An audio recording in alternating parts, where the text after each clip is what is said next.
Hello friends, वो theorem हमारी अधूरी रह गई थी, हम उसको वापस करते हैं। हमें क्या दिया हुआ है, एक फाइनाइट ग्रुप जी है, ऑर्डर ऑफ एक फाइनाइट ग्रुप है, यानी कि जी एक फाइनाइट ग्रुप है, उसका ऑर्डर एन है। ठीक है, तो वो क्या दिया हुआ है हमें, उसको क्या वो क्या है, साइक्लिक होगा अगर एक एलिमेंट हमें ए बिलोंग्स टू जी ऐसा मिल जाए कि उसका ऑर्डर ऑफ ए क्या हो जाए, एन हो जाए। ठीक है, तो इसका हम पहला पार्ट हम कर चुके थे, एक बार वापस बता देती हूँ कि पहले हम क्या मान के चलते हैं कि जी एक साइक्लिक ग्रुप है जिसका ऑर्डर एन है। तो जी साइक्लिक ग्रुप है तो इसका एक जनरेटर होगा, वो मान लेती हूँ मैं ए है। ठीक है, तो हमें क्या पता है, अभी हमने पीछे थ्योरम किया है कि जो ग्रुप अगर साइक्लिक होता है तो जो साइक्लिक ग्रुप है उसका ऑर्डर और उसकी जनरेटर का ऑर्डर सेम होता है। इसका मतलब ऑर्डर ऑफ जी और ऑर्डर ऑफ ए क्या होगा, सेम होगा। तो ऑर्डर ऑफ जी अगर एन है तो ऑर्डर ऑफ ए भी क्या हो जाएगा, एन। और ए बिलोंग्स टू जी है ही, इसका मतलब जी साइक्लिक ग्रुप होने पे हमें एक एलिमेंट ए जी में ऐसा मिल गया जिसका ऑर्डर क्या आ रहा है, एन। तो इसका ये पार्ट तो हमारा हो गया। कन्वर्स पार्ट के लिए हम क्या मान के चलेंगे कि ऑर्डर ऑफ जी क्या है, एन है। ऑर्डर ऑफ जी एन है, ए बिलोंग्स टू जी है और ऑर्डर ऑफ ए क्या है, एन है। हम प्रूव करेंगे कि जी क्या है, साइक्लिक। ठीक है, तो यहाँ पे देखो हम इसको प्रूव करने के लिए क्या करेंगे, हम एक सेट मान लेते हैं। जी क्या है, ऑर्डर ऑफ जी क्या है, एन है। ऑर्डर ऑफ ए क्या है, एन है।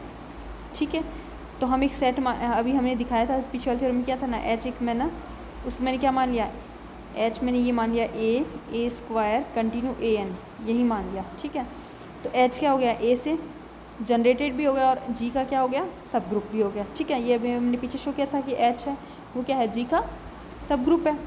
ठीक है, और जी का सब ग्रुप है तो यहाँ पे क्या बन रहा है, और ऑर्डर ऑफ ए क्या है, सॉरी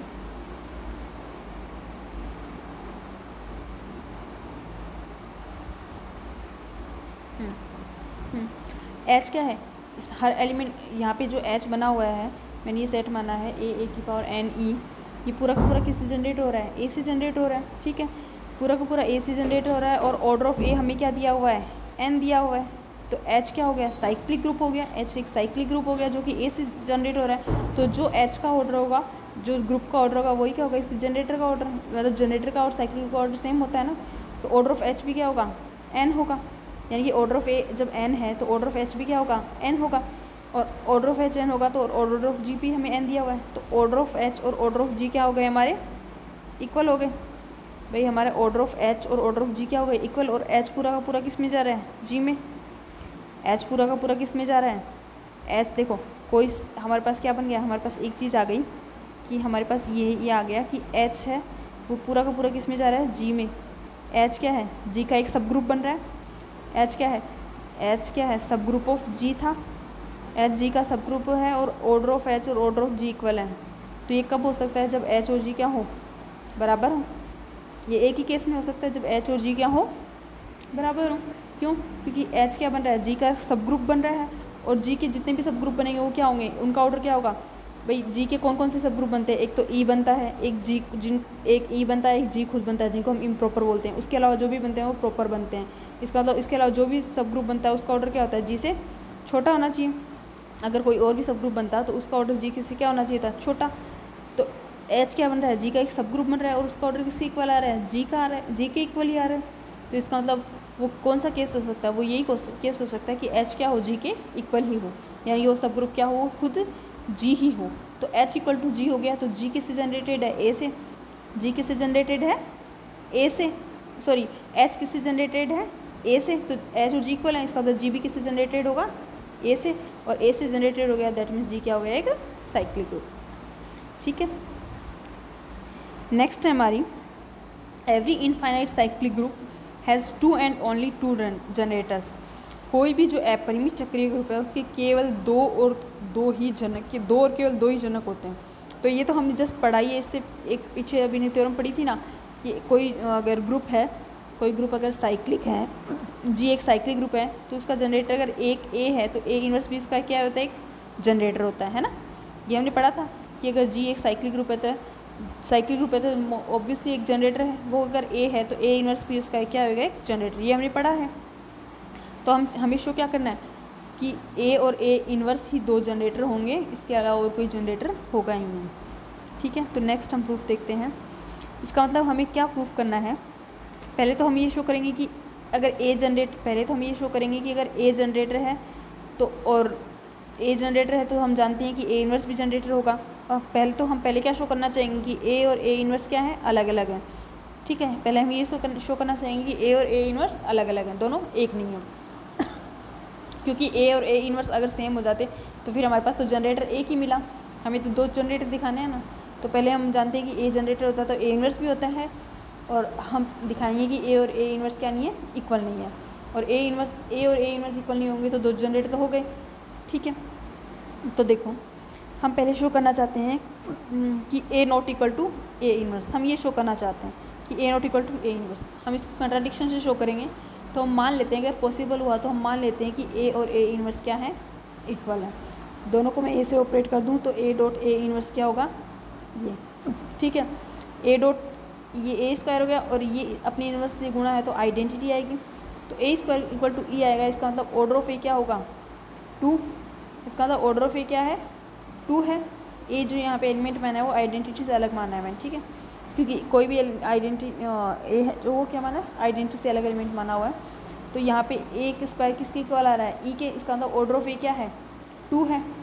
ऑर्डर ऑफ ए क्या है, 2। ए का ऑर्डर क्या है, 2। अब ए का ऑर्डर 2 है और ए क्या है, जी का जनरेटर।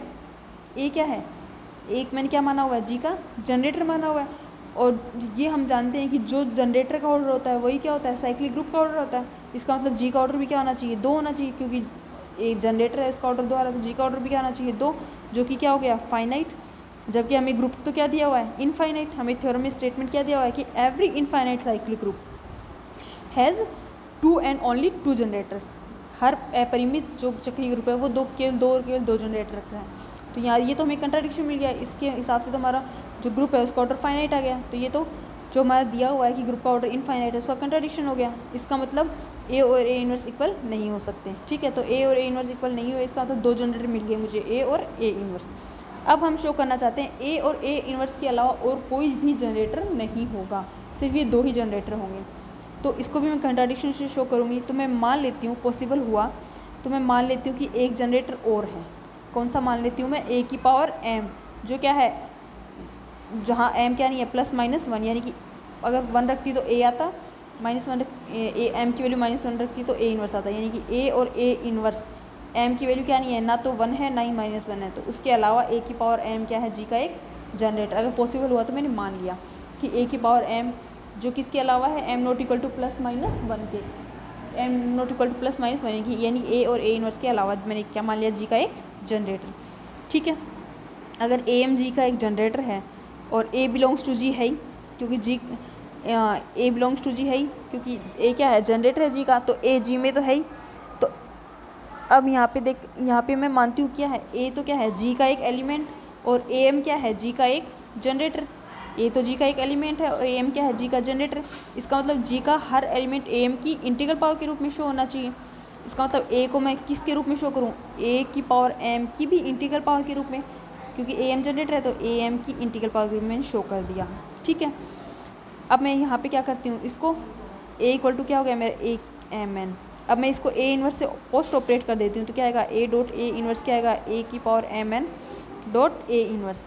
ए और ए इन्वर्स क्या आएगा, ई, तो ए की power M N -1 equal to E आ गया। इसका मतलब ऑर्डर ऑफ ए क्या हो गया, less than equal to M N -1।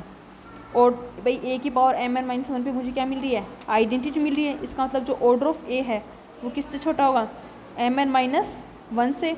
अब एम एन -1 क्या है, एक फाइनाइट, एम एन -1 क्या है, एक फाइनाइट क्वांटिटी, क्योंकि एम और एन सब क्या है, इंटीग्रल है। तो एम एन -1 भी क्या आएगा, एक इंटीग्रल, एक फाइनाइट नंबर आ गया। ठीक है, इसका मतलब ऑर्डर ऑफ ए क्या होगा, फाइनाइट हो गया। इसका मतलब ये तो हुआ कि ऑर्डर ऑफ ए क्या हो गया, एक फाइनाइट नंबर हो गया, और ऑर्डर ऑफ ए फाइनाइट हो गया। इसका मतलब ऑर्डर ऑफ जी भी फाइनाइट हो गया। क्यों, क्योंकि ए क्या है, एक जनरेटर, ए क्या था, जी का जनरेटर, और जो जनरेटर का ऑर्डर होगा वही ग्रुप का ऑर्डर होगा, साइक्लिक ग्रुप का। तो इसका मतलब ए का ऑर्डर अगर फाइनाइट है तो जी का ऑर्डर भी क्या होगा, फाइनाइट, जो कि मुझे अगेन वापस क्या मिल गया, एक कंट्राडिक्शन, क्योंकि जी का ऑर्डर क्या था, इनफाइनाइट दिया हुआ था, ग्रुप क्या दिया हुआ था, इनफाइनाइट। तो वापस हमें क्या मिल गया, एक कंट्राडिक्शन।